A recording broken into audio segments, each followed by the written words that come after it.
Here is a classic you will Hey, love this thing. Vsauce, Michael here.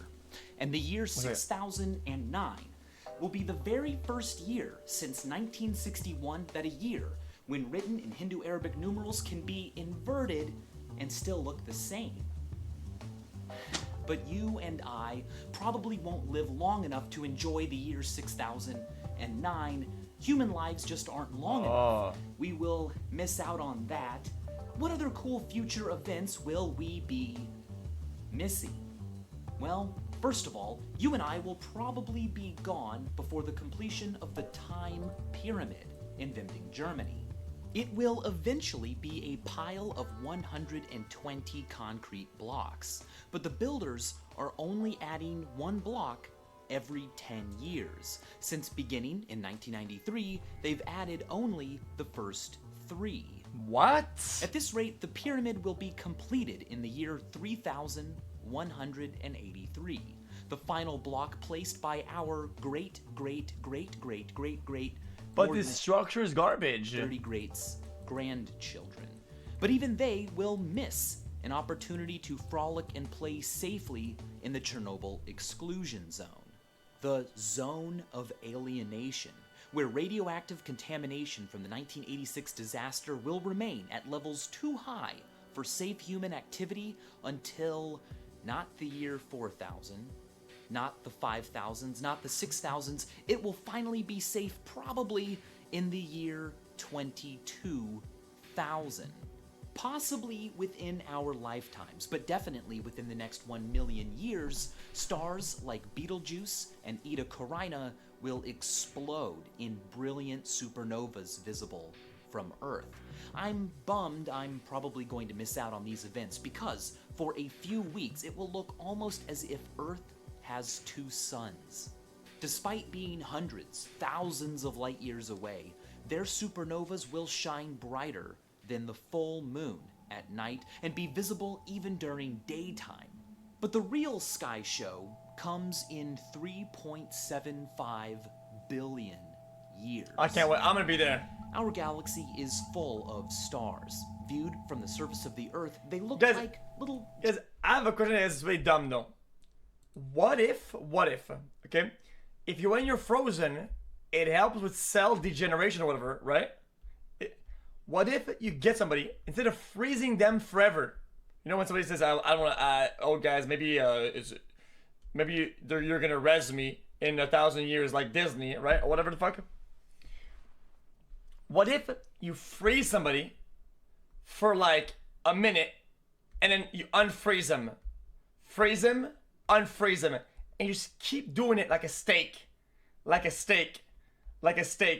And they like double their lifespan. They spend half the time dead or asleep and frozen, half the time not. Boom. No?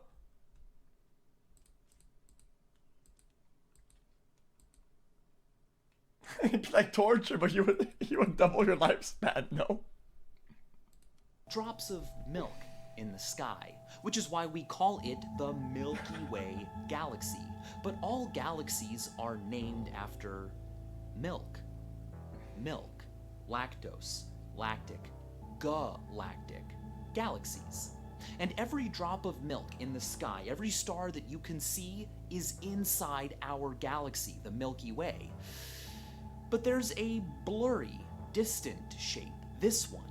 It's not a star, it's not a cloud of gas in our galaxy, it is an entirely different galaxy, the Andromeda Galaxy, and it's 2.5 million light years away from our own. It contains twice as many stars as the Milky Way, and it is coming our way, headed toward us at 300 kilometers a second, faster than a bullet. Now right now, the sky looks like this. In 2 billion years, Andromeda will have approached so closely that people will look up at the sky and see this. In 3.75 billion years, the night sky will be like a scene from a science fiction movie or an awesome desktop wallpaper. Incredible. And kind of scary.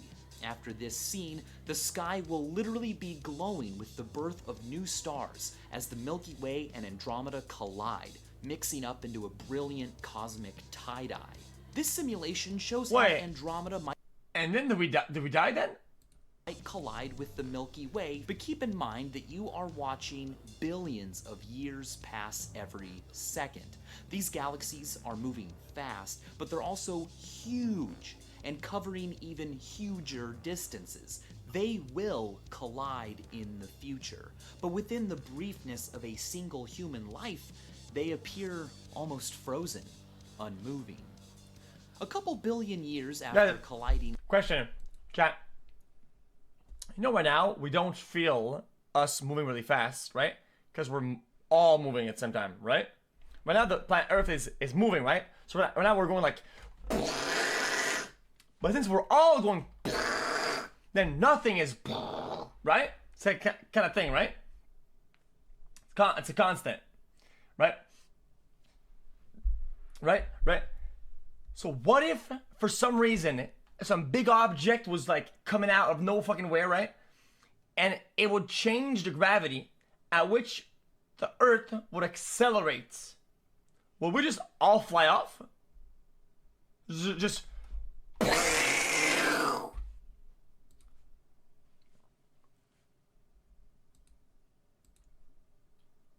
No, you would accelerate with the Earth, but at the speeds of the change...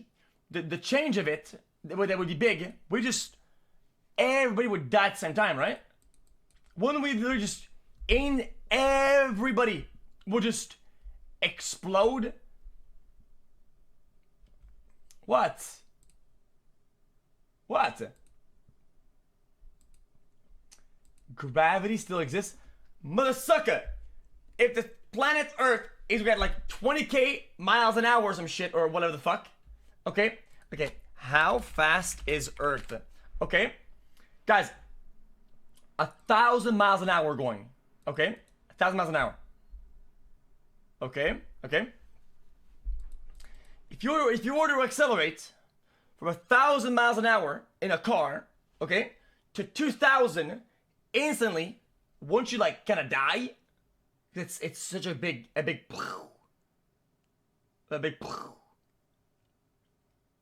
What if an object came close to Earth and increased our speed from what we're at to much faster? When you go,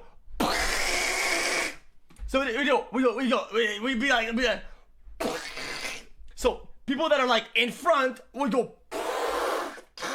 and people at the back would go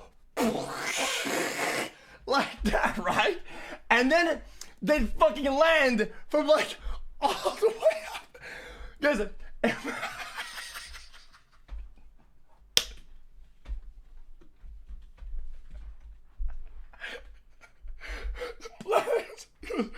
planet goes, every side's floating. Every side's floating. And then they start to catch up. And you land and you get crushed.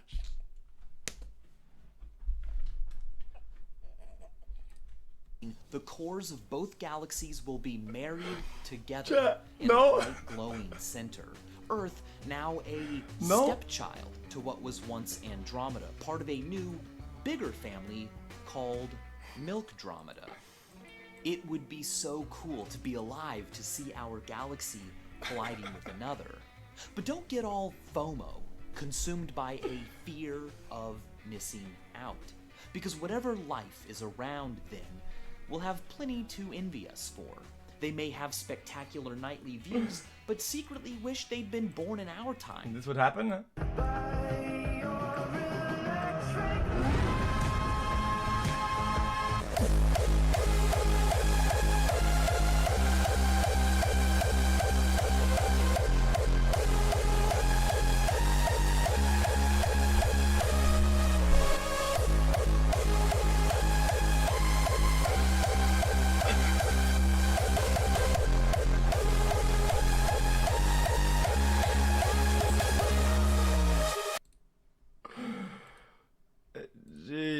To experience, say, the beginning of the internet.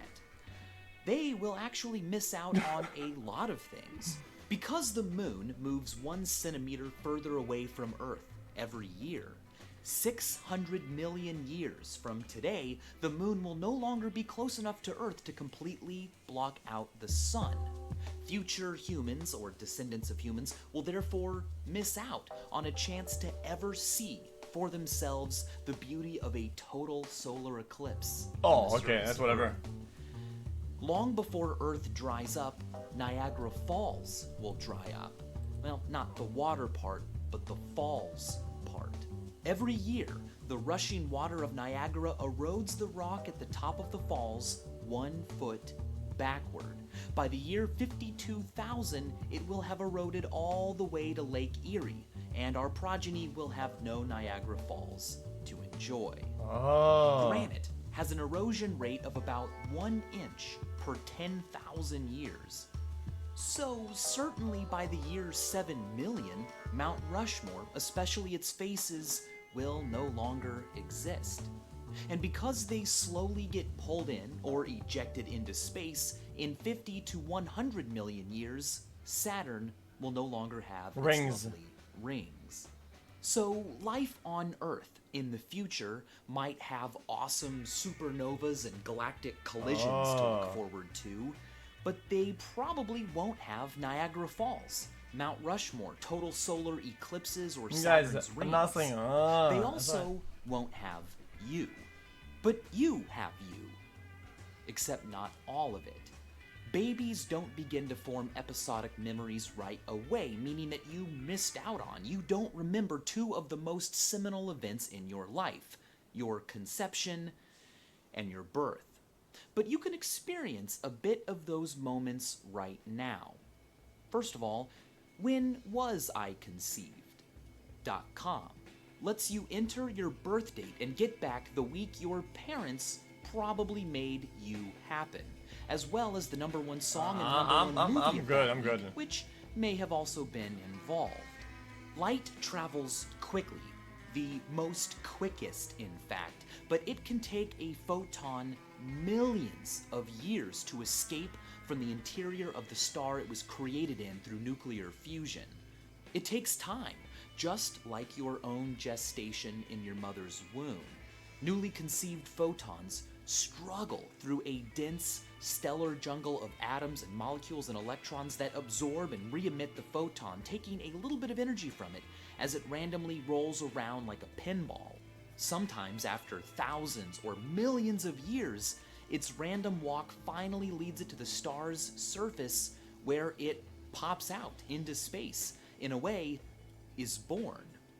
A lucky tiny percentage of the Guys, the website photons crashed that already. reach the surface of a star find themselves on a path that will intersect with Earth. And if you are lucky, those photons will end their journey by being absorbed onto your own retina. If you enter the date of your birth or the approximate date of your conception into this online calculator, you can find a star that is as many light years away from Earth as you are old. When you look up at that star today, you are seeing light that left the star the very month you were born, or photons that left that star and entered space when your entire body was just one cell. Space is really big, and your life is very short. But space is so gosh darn big, you don't have to miss out on everything. And as always, thanks for watching. Thanks, Michael. Thanks, Michael.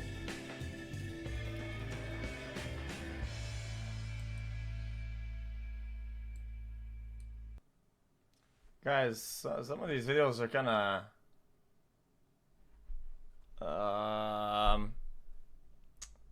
existential. Existential, like, oh, why would I do this? Or why would I do that?